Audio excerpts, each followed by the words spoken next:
better get back, because it'll be dark soon, and they mostly come at night.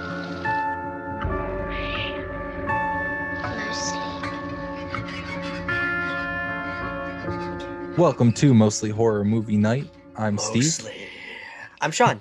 I like how you're adding that now as part of I'm the doing intro. it every time. It's just Yeah, it's perfect. So this is episode number 4 for us. Yes. Yeah, we've already recorded our first 4 episodes, or we've recorded 3, and this is number 4. This one will be coming out on March, I believe, 8th. So if you're listening to this, it's probably March 8th or less. Or heck yeah. Or after. Or less. March 8th or less, dude. You know what I mean. We just had a really nice conversation with Kevin Lewis, the director of Willy's Wonderland, which is a batshit crazy movie about Nicolas Cage fighting demonic animatronics. It's fucking nuts, man. It's nuts, but it's really good, and it's a really fun movie. It's the best kind of nuts. It's honestly a movie that I probably would have hated a couple years ago. Yeah, when I was like pretentious.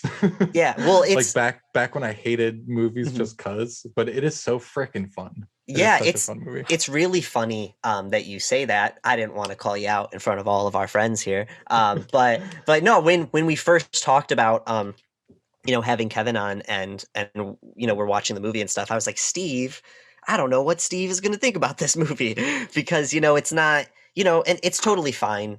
We've talked about it in the past, but you're not necessarily a horror for horror's sake person. You love more art house esque films. Not that your taste is limited to that, but this definitely would not have been my Steve has to see this movie. So I was really happy to see that you enjoyed it. Yeah, and I think it helps, and he kind of says it in the interview, but it helps that both Kevin, the director, and OG Parsons, the writer, call this movie like a just a fun movie. Like they made this movie for people that just want to, like Kevin said, turn your brain off and enjoy it, and 100% is that type of movie. Right. We won't talk too much about it because that's what the interview is for, but definitely had a super fun conversation with him. Sean, I have some news. Did you hear about the Zodiac Killer news the past couple of days?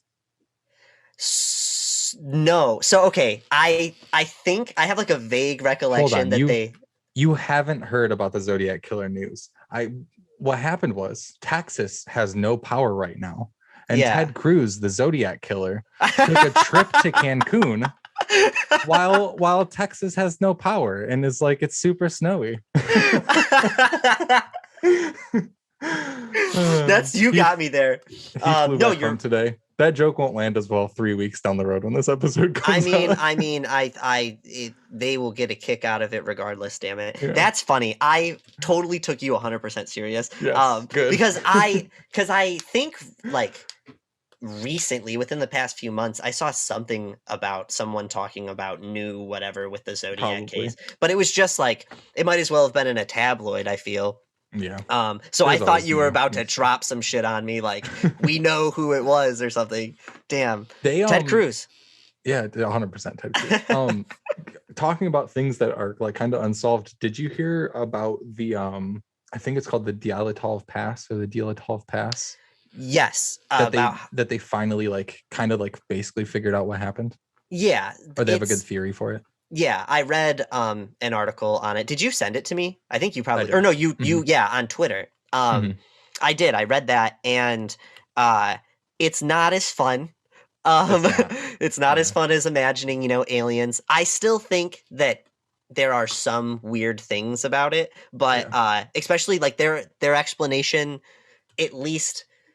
While I don't understand all of the science behind it, it was if it was bullshit, it was convincing bullshit. Like it made sense to someone who doesn't, you know what I mean? Yeah. Like, do you know did you read how they, like what kind of like programmed or like physics they used to figure out like the snow? Yeah. They took it from Frozen. Right. Which is crazy, That's so cool. Yeah. And basically through like computer simulations, we're able to get Disney at least created. a pretty, And they were basically, just, cause for people that haven't touched on it, they, when that case happened, basically, a bunch of people, what was that in the 70s, 60s?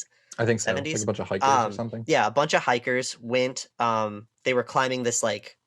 It's not really a mountain. It's like a pass, but like in a it's called the mountainous area. Dyatlov Pass. I don't know. Yeah. If I'm wrong, correct me in the comment section. But basically, this group of kids just disappeared and were found, or they didn't disappear, but they were found.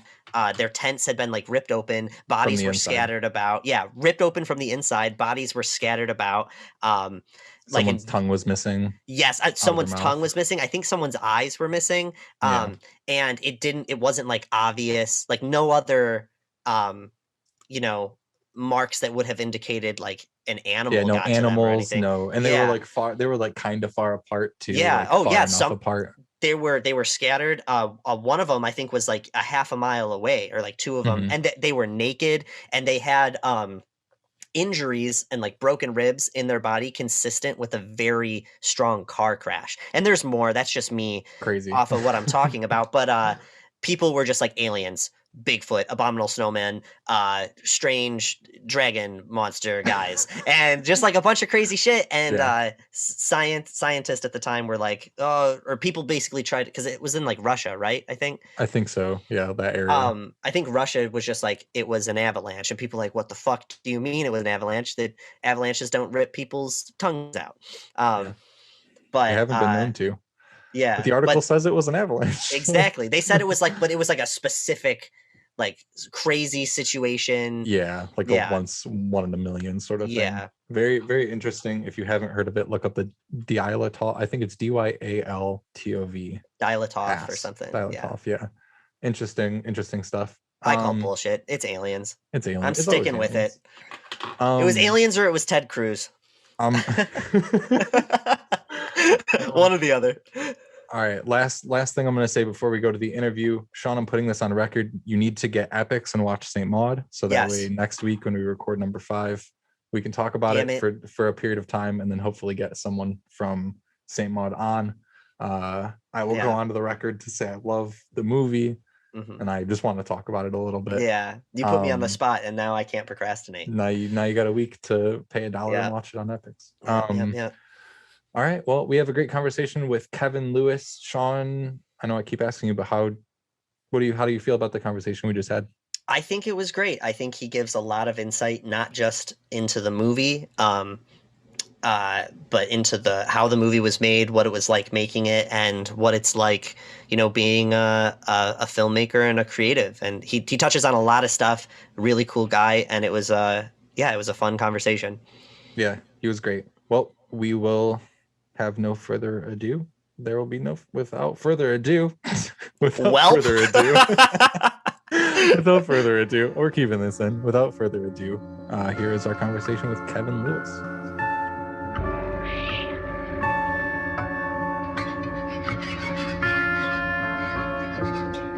All right, we are here with Kevin Lewis. Kevin is the director of the new movie Willy's Wonderland, starring Nicolas Cage. Kevin, how are you doing today? Doing great with you guys. Fantastic. Awesome, man. Yeah, like I just told you, we really appreciate you being on the podcast. The first thing that we want to say, I mean, I read your IndieWire article about battling COVID. Super, glad to be talking to you. Really glad to be talking to you guys, man. Yeah. That's it's crazy. I mean, I'm sure it's another kind of like bulletin and what's been happening in the country the past year. So definitely glad you're past that, and glad to hear it's a positive story. It's funny because I didn't want to come out with that story and be like, oh, the director is a victim and I'm calling attention to myself and all that stuff, because Willy's is such not that movie. Willy, that vibe. Willy's, a fun, leave your brain at the door, gonzo, just joyride, But I was like, I felt I wasn't even home 24 hours when I wrote that piece, and there was just an immense weight lifted off my shoulders. Yeah. And I said, I was talking to some friends. They're like, they thought, you really should tell the story. And I was like, well, I didn't want to come off a victim or weak. I'm the director of this movie. I don't want to be weak. And, pride goeth before a fall. and I was like, I'm going to write this. And I sent it, and people liked it, and it came out, and I think it inspired a lot of people, which I'm really happy about. Yeah. And it's the truth. It's what happened. I wish all people who don't believe in this horrible virus, and the doctors and nurses do too, that to come see, in the ICU what's going down. Yeah. It ain't pretty. The nurse said that count on two hands who gets out of the ICU. Jeez. And I'm one of them. And fought hard like the janitor, and we're all the janitor. Yes. We are, man. We are, and the human race, we're not going to let this thing beat us, know? And, so it was just great to have that, kind of off my chest. And then when people would want to know about it or ask me, because I had a lot of friends, like, I'm dying to find out, I was like, well, you could just read the article. Yeah. Tell it like it is. Yeah. And then, but man, I'm feeling good, man. I'm getting back to my wife's a nurse. Okay. She's been very helpful. She's been on me like white on rice, man. I bet. Bills and don't overdo it. And I get so pumped with these interviews, it's like, you got to rest, but no, I'm doing good. I'm working on some cool projects, which is great. Heck yeah. Awesome. And they're going to be like Willy's, man. They're going to be genre movies. And seeing my kids, doing these 30 I got 4 kids and 2 of them are in high school, and seeing them do these, 30 friend watch parties. And my 2 boys who are 5 and 7, and they're drawing Willy characters, and they're coming and they're showing me Willy and on his gang and stuff. And it's so inspiring. And it's like, I want to make fun movies, man. I think that with what everyone's going through with the political stuff and COVID and everything, man. And there's great movies about that, and people's passion, follow it, do those fantastic movies. But for me and for what I went through, I want fun. Yeah. Cool. I want to talk to you guys. I want to talk to fellow, fanboys, fangirls alike. Yes, definitely. I'm a big collector of sideshow and of hot toys, and I got my Kenner Star Wars. I got my early the OGs. OGs, baby. Heck yeah. OGs and that rocking. I got my Kenner, the mail away figs.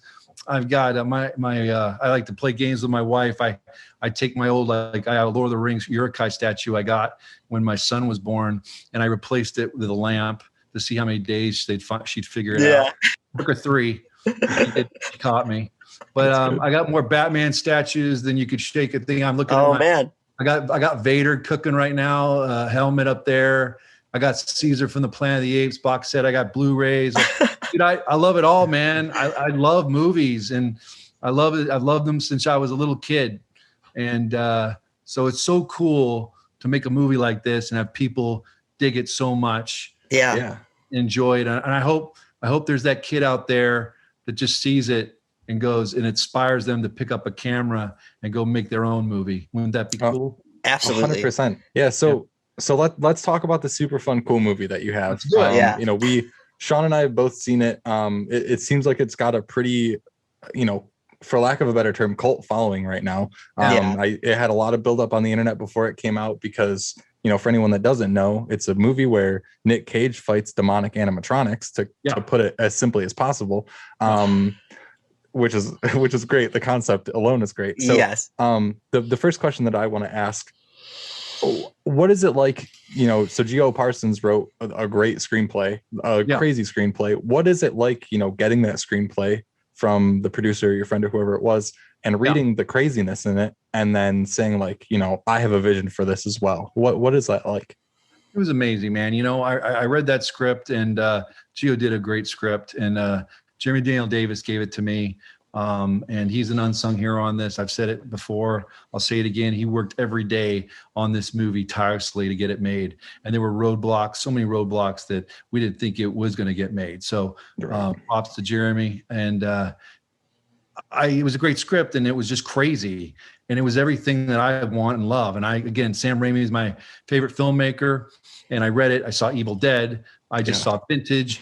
I saw collectibles. I saw pop culture. I saw geeks, nerds, all the, fanboys, fangirls, Comic-Con, everything that I love.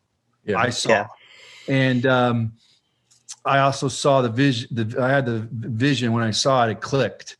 I knew how to make this movie. So like Darren Aronofsky and Danny Boyle, Nicholas Renfin, of course, Sam Raimi. They're like my, I love Nolan, of course, and Spielberg. Yeah. But those are the guys that inspire me, that gives me the juice.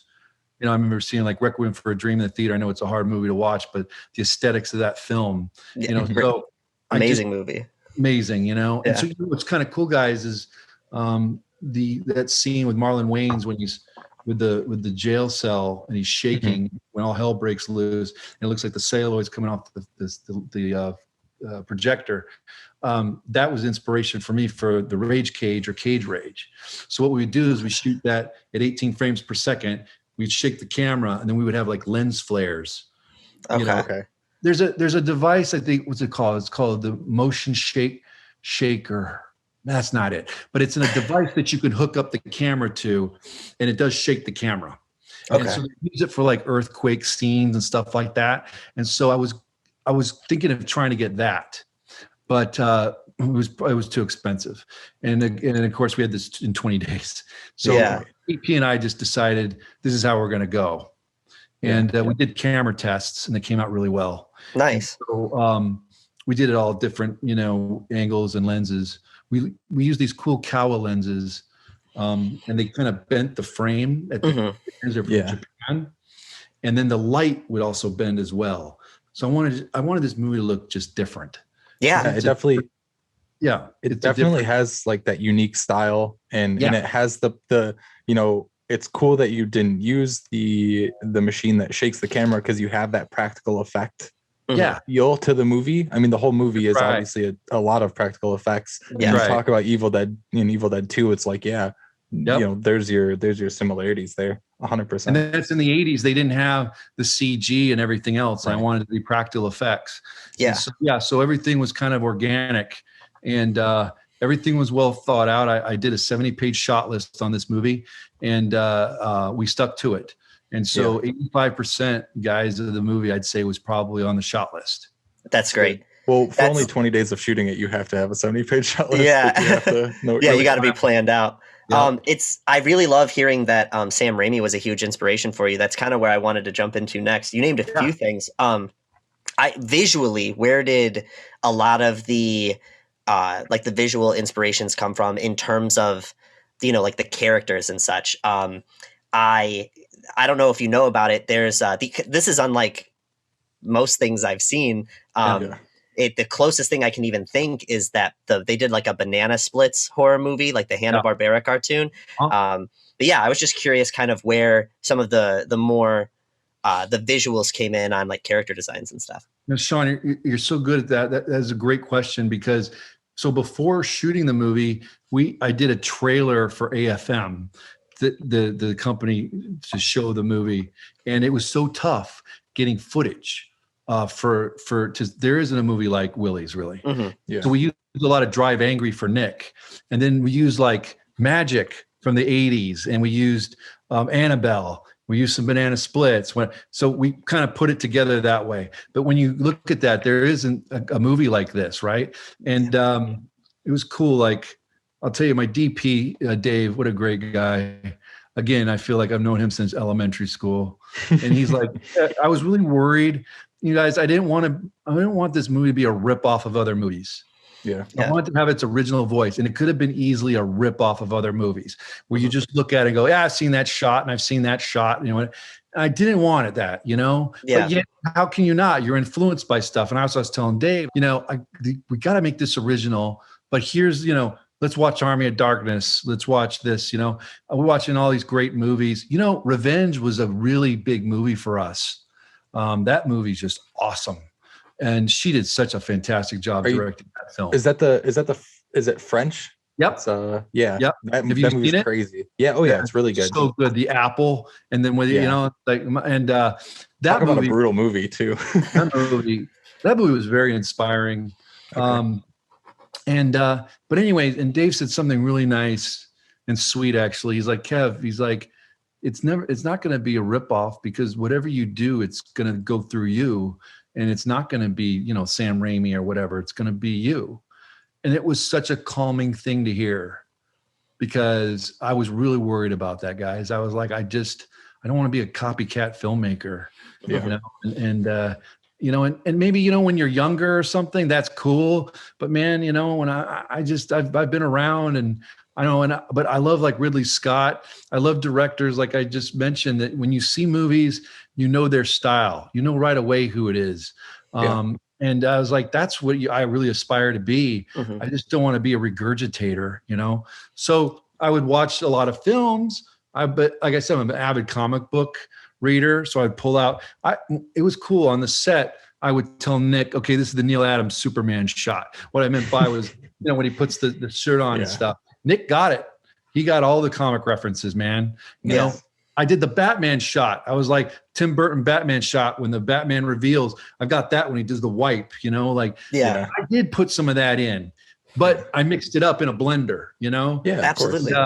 That's and then it came out like, you know, kind of the vision, you know, and so it was cool, you know, but that was a big fear of mine. You know, the other big fear was the kids. And I know like some people are ripping the kids and stuff, but if you look at the 80s and Return of the Living Dead, like that's who they are, you know, and they have sex and they know that. But these actors that were that did these parts, I thought Terrell, and of course, you know, Emily was fantastic, and Kai and Christian and Kaylee, they were, and Jonathan, man, they were great. And I improv with them on a lot of those scenes, because that day was day 2 within the RV, and I had time. I had like 4 pages that day, or 3.5. And it was like, man, this is a breeze. So we worked on stuff. I wish we could have done that more on the movie, but then you go into Willy's and it's like an 8-page beat down every day.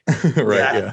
You know? So then it was like, okay, game on, you know? But I shot listed, you know, all the kids there too, but we had fun and we improv'd, and I felt we did some pretty fun stuff. So the kids brought a lot to that. I would be up nights, man, thinking about that. 'Cause it's like, God, and it's so hard, you know, 'cause you look at these movies and it's like, okay, so the kid, they're in there and then their friend dies, and they say nothing about their friend, and then they're running around, and you're like, God, you know, but then it's like, it's really hard for the narrative to pick up the narrative and do that. It's just, it's a fine dance, you know? Yeah.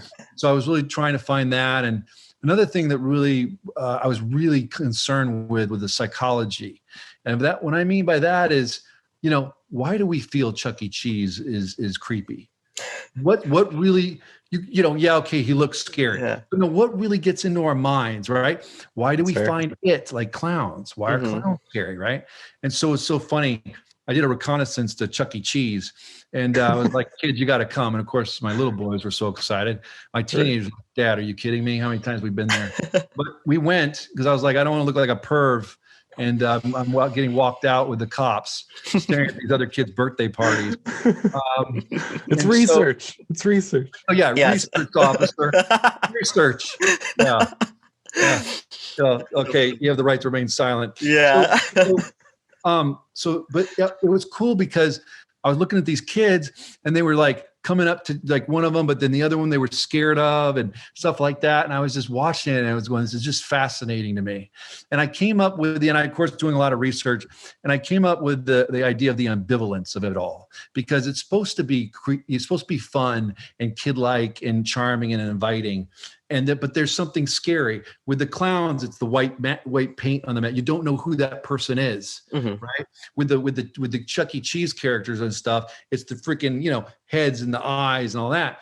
And also, what was interesting to me, and I felt that we did this with Willy's, was kind of an inside joke, was if you look at the cartoons of the Showbiz Pizza and the Willy's, and then you look at the actual animatronics, they look nothing alike, right? Oh, these cartoons are so, you know, kiddie and fun, and you could do a coloring book on and polished. And then, and then you look at that and they're freaking scary, right? And so it's like, so if you look what we did, we had Frank Gabriel, who was fantastic, and he did the artwork for us. So he did all the Willy creature characters and the animation, and put that was also used for the pinball machine.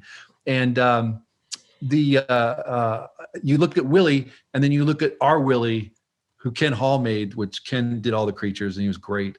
And he looks so different. They look nothing alike. I think that's hilarious. Yes. Yeah. You know, and so that's the ambivalence that I was trying to do. So there was a lot. What's funny is you look at this movie and you see some critics' reviews. It's like you have to have an arrow through your head to like this movie and stuff. But it's like, man, there's a lot of thought that went through Willy's Wonderland, man. Yeah.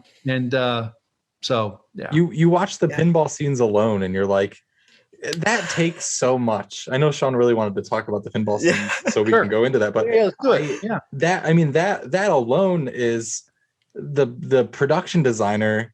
You know, the production design of the whole thing like requires so much thought. I mean, no one who creates their own pinball machine for a movie, and you know, the pinball machine is kind of this like leveling up of Nick Cage throughout the movie. But I agree, man. I think it does take a lot of thought, and to your point with the reviews, like, you know, like you said, it's kind of like a, you know, go in and turn your brain off sort of movie. Like, it's just fun. It's I've seen people, not to kind of tangent, but I've seen people talking about like, you know, horror gatekeeping and that sort of stuff. Like horror movies have to fit a certain mold, and like this movie was just like I laughed out loud multiple times and like just enjoyed the hell out of it. You know what I mean? Like it's that sort of movie. Sean, what were you gonna say? Well, so a couple things. I love how much attention you brought to the difference between the art and the creatures. Because I was the scared kid. Like I'm such a weird person. I love taking, you know, my childhood memories and very kid stuff. Like basically all I watch is animated kids movies and horror movies, and I love, you know, that combination, and you don't get it a lot. And that's why I was super excited about this movie. And I really think that you nailed all of those things. Like that Willy's felt like a real, you know, play place. I spent so much of my movie watching what was happening behind the characters a lot and looking at the posters of the characters on the wall. And I was like, I wonder who painted that. And it was just a wonderful juxtaposition to see the very childlike, cute character drawings with those terrifying creatures. I think you nailed exactly what you set out to do. Great, thank you. Absolutely, and that pinball machine. The whole time I think I was texting Steve. I was like, I need to know who has this pinball machine. Like, where is it now? Because the scenes with Nick on that machine are probably my favorite in the whole movie. It was just so ridiculous. And I'll tell you two stories. So one, who has the pinball machine? I think Landmark Studios has it.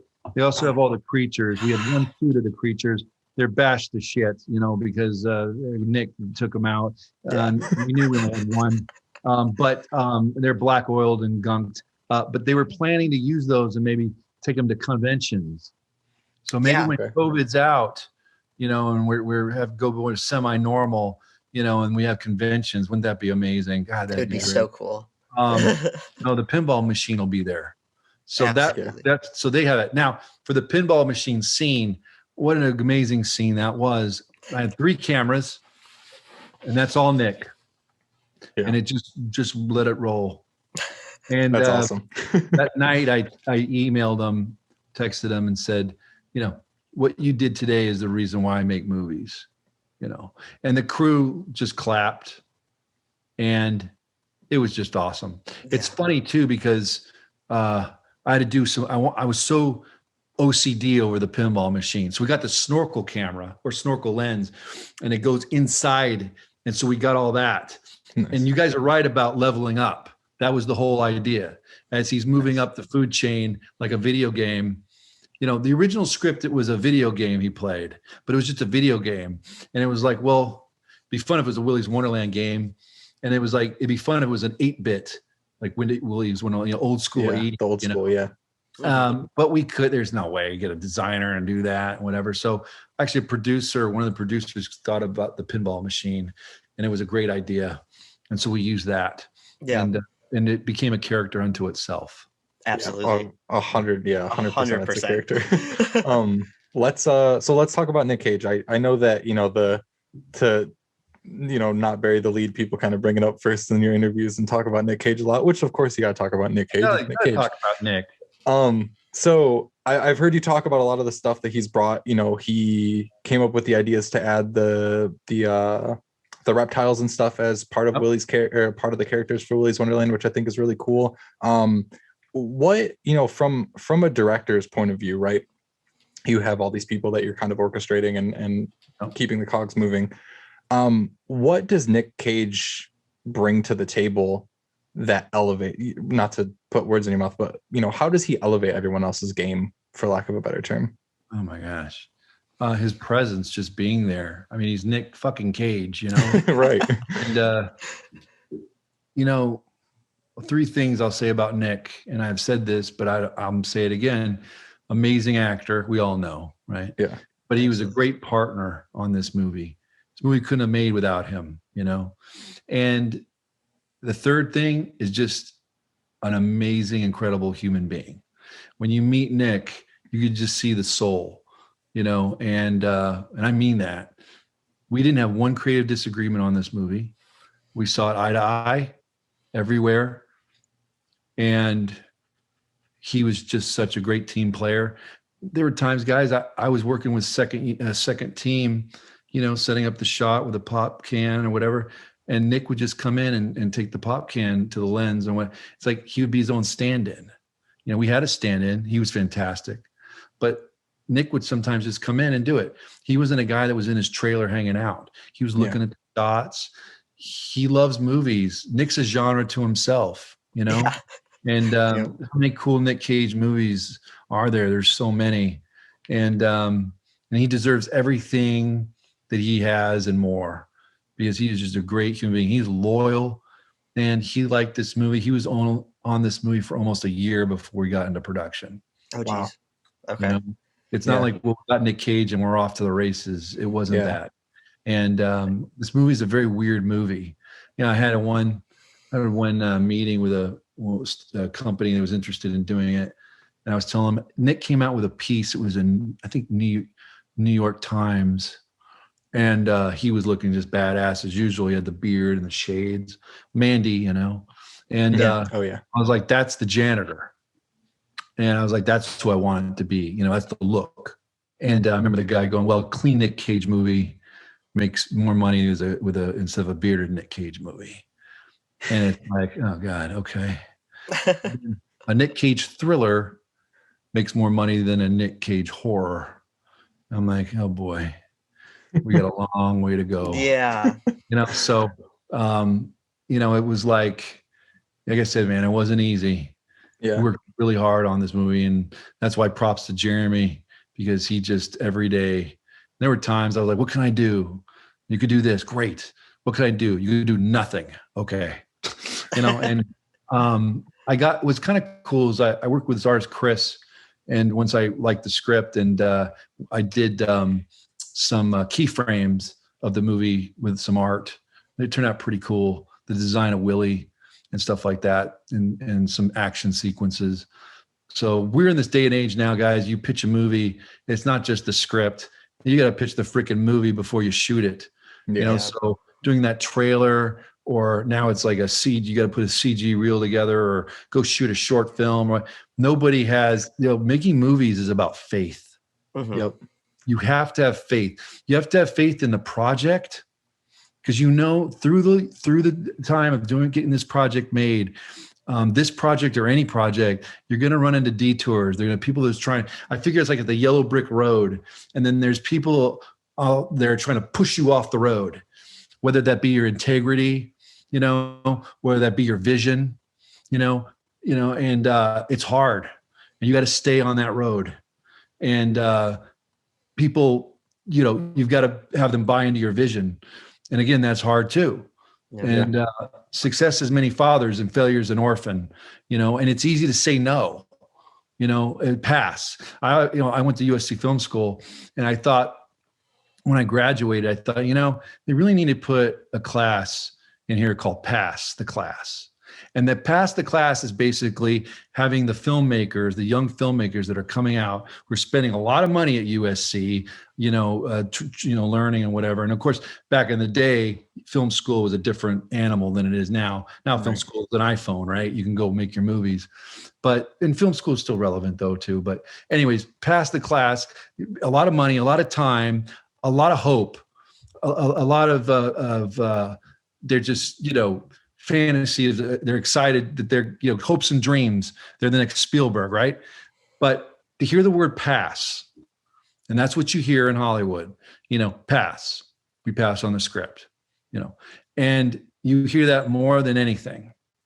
And it's a very hard word to swallow and get around. And I think they honestly should teach a class, because this depression sets in, self-doubt, insecurity. And guess what? Those are the three things that Hollywood likes to feed on. Okay. So they like to feed on that, man. And people that have been friends for years and years and years turn on each other because of that, because of hope and dreams and the spotlight, and I'm older enough now. I don't care. I'm happy in my life. I've got my kids. I got my wife. I made my movies. I made Willy's. I made Willy's the way I wanted to make it, the way we wanted to make it. The crew, and man, I set out to make Willy's the last. If I was going to ever make a last movie, that would be it. And man, you guys, with this COVID thing that hit me, that could have been it. That had been done. So live every day to the fullest. Yeah. Yeah. That's definitely very, very inspiring. 100%. Yeah. I mean, just not to ramble about myself, but I mean, talking about going out and just making your movie, I just pitched a feature to somebody not super long ago, and they basically told me, it's not the same. It sounds the same as this. You need to show us this. It looks like this. And, had a short film get denied from 14 different film festivals. Like it definitely is inspiring to hear you being a true lover of film. Like you sound like you just love the craft to have these remarks. I've had the brass ring, man. I felt, it's funny because I would tell Jeremy, you're like Frodo and Willy's is the ring and everyone's trying to get it from you. And I felt like Frodo back in the day, man. Graduating USC, and I interned for John McTiernan and Rennie Harlan, and I learned a lot. And I actually had a movie. I had Tobey Maguire and Kirsten Dunst attached to a script that I wrote that I was going to direct, that Donna Dubrow was going to produce. And things, of course, didn't work out. And, they turn out in Spider-Man. Yeah. And Spider-Man is my favorite comic book character. I have almost every issue of Amazing Spider-Man. Right there with you.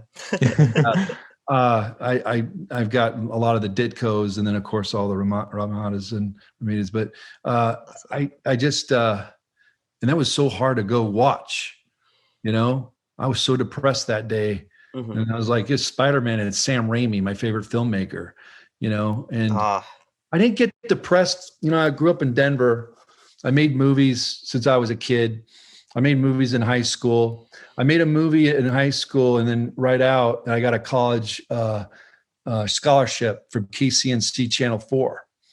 And it was, I got it 3 years in a row for USC, actually. So I did this movie called The Real World. It was so cool. I did it with all my friends on VHS. Nice. And we wanted to make it all grainy and grimy. And so we did, at that time, Generations down. So we would record it and just keep dropping it down. Yeah. So then we had this big premiere at my house and charged admission, and we had like Bugs Bunny cartoons before and beer. Nice. Yes. And we did like, mock posters and stuff. And that was just the coolest. But that movie got me the scholarship, but SC wouldn't see it. They didn't want to watch. You'd have to write an essay to get in. Right. And so after that, I got into SC. But what I was going with this story too is like, guys, right before that, the Real World showed on Teletoons, and Teletoons in Denver was this cool at midnight, Channel 12, and they played all the Sisters of Mercy videos and The Cure, the Smiths. They played all the cool alternative videos, music videos. And then they had us on, and they had our movie on. I couldn't make it, but my friends did that helped me. I can't remember why. But anyways, and they were telling me about this guy, and he said, oh, you're going to LA? Because we're all set to go to LA. He's like, I went to LA, and basically he got a beat down and he came back. Oh, jeez. And I was like, man, I don't want to be that guy. And so I got to LA and I was working at USC. You guys, the first week I get to LA, I go to Sony because I live in Culver City, and right across is Sony. And I go to Sony and I get an internship with Linda Obst, who did Fisher King, and she was working on Prince of Tides with Richard LaGrevenez, and he wrote Fisher King. And I just start, I never got coffee, but I started like making scripts, and I learned Just so much. PAing, basically. Dude, those guys, those times I was on the set Sony, it was alive. Spielberg was shooting Hook. Jeez, what? Oh, wow. Shooting Bram Stoker's Dracula. Oh, Wow. man. They were shooting. It was a beautiful time. I remember meeting Spielberg. He and Lucas stayed for my graduation at USC. They came and spoke to everybody, and they got their honorary degrees. But then they stayed and they spoke to the film students, and Wow. they stayed and they gave us our degree. And it was amazing getting a degree from Lucas and then looking at Spielberg and saying, "You're the reason I'm here." And he said, "Knock 'em dead, kid." Jeez. And so meeting Spielberg again on set of Hook, he had a bunch of hamburgers and they were going, and it was so funny because showing up and it's, thousands crew. So you think, oh yeah, I'm just going to blend in. They're never going to know who I am. And I go in, of course, the first AD or second AD spots me right there. And, it's like, sir, and it's like, oh yeah, okay, sure. All right. And I just left, but then I did run into Spielberg and I say, hey, could I look at your post-production? And he's like, he could have said, get this kid out of here, whatever. And he goes, we're really trying to keep it private right now, but I really appreciate your enthusiasm. Just really nice. Mm-hmm. It was pass. Okay. Yeah. But Nice it was guy. a nice pass. Yeah. And it was Spielberg, Right. Oh, and then seeing Coppola in the fish tank, directing from the fish tank with a mic, and to Gary Oldman, who we all loved. It was like, Gary's got his first lead part in a movie. He's going to be amazing. Mm-hmm. And those were great times, man. I bet. Magical times, So, but what I'm leaning to this all was when I got to LA, got depressed. I would go to Variety and I would go to Hollywood Report. I would drive up to 7-Eleven and I would read, and I would just read who was getting the movies greenlit. Who is this? Because I was in the system, guys.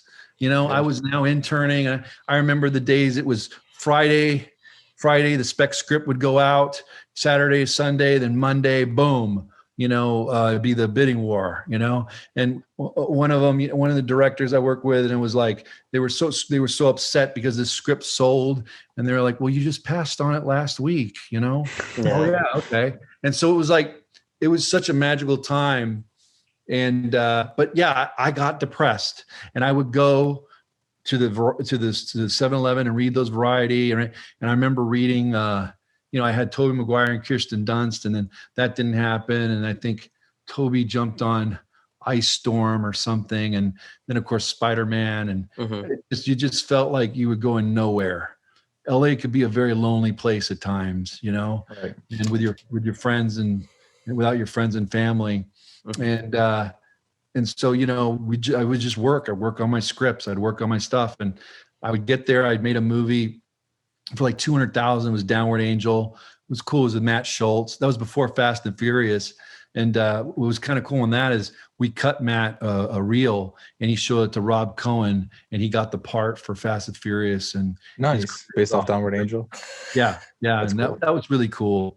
And worked with Jonathan Banks, which was awesome. And it was a fun little action movie shot like in 18 days. But then we sold the Blockbuster. So for 200,000, we sold it for like $500,000. And so then I was like, amazing, right? And so then the Hollywood Reporter comes out, and it says The Killer Bees, and it has like a contaminated man poster with William Hurt on one side, and then my poster, Downward Angel, on the other. And it was just awesome. And I was like, wow, this is cool. And then the company that kind of brokered the deal went bankrupt. Gee, I wonder why, right? Yeah. So then my first movie, The Method, I made, and the company did like 3 trailers. One they did with 9 Inch Nails, which was awesome. But it just, they charged us triple, so basically the movie lost money, Yeah. and it's like, I've just seen it all, man. I've been it all. And to have Willy's come out and have this, people digging it and loving it, and to work with the amazing Nick Cage and staying true to the vision, and getting this movie done, and hopefully going to make other movies like it, because that's what I want to do. It's just amazing. And talking to you guys, and I'm sorry I'm rambling. No, but you're fine. It's we're really happy to hear it. Yeah, I was gonna say it's really cool. Yeah. Definitely, we're just kind of up and starting this podcast recently. You're our third interview that we've done, third guest on our show, and nice. We've been getting a lot of kind of like backstories of artists, which is really interesting, and I feel like you've made a number of movies, but people are going to talk about Willy's, which is great. But I also am interested in hearing about your background, how you started, and like I said, as a quote unquote aspiring filmmaker, it's cool to hear that sort of thing. So definitely appreciate it. You're not rambling at all. Yeah, I was about to say, you guys, you can't do it alone. Yeah, you can't go it alone. You need, like, you guys are together. It's great. Go ahead. Yeah. Oh yeah. No, you're good. I was about to say, I don't know where I would be without this guy, man. It's super. I can't think of the word for it. It's encouraging, I guess, because I'm not necessarily like a filmmaker, but just the creative world in general it's a hard thing to try to pursue. So to hear from you and other guests about how you had those sort of beat down moments, and then you came back from it, even like the COVID thing. Like I'm just glad that you're still kicking and you're making movies. And I'm curious, like you said, you're planning on making more genre films. Is there anything, like, I guess you can't really go super into it, but do you have anything like in mind, or like kind of a direction you want to go? Yeah, definitely. I want to make fun movies, like I said, movies people enjoy. I've got a really cool like action horror script that I'm working on that could be really good. And then I've got a Halloween script that I wrote with a friend of mine, and I think it could be like an ultimate Halloween movie. So we're trying to put that together. That's a bigger movie. I don't think there's a lot of great Halloween movies out there, and I think this could be something really cool. Heck yeah.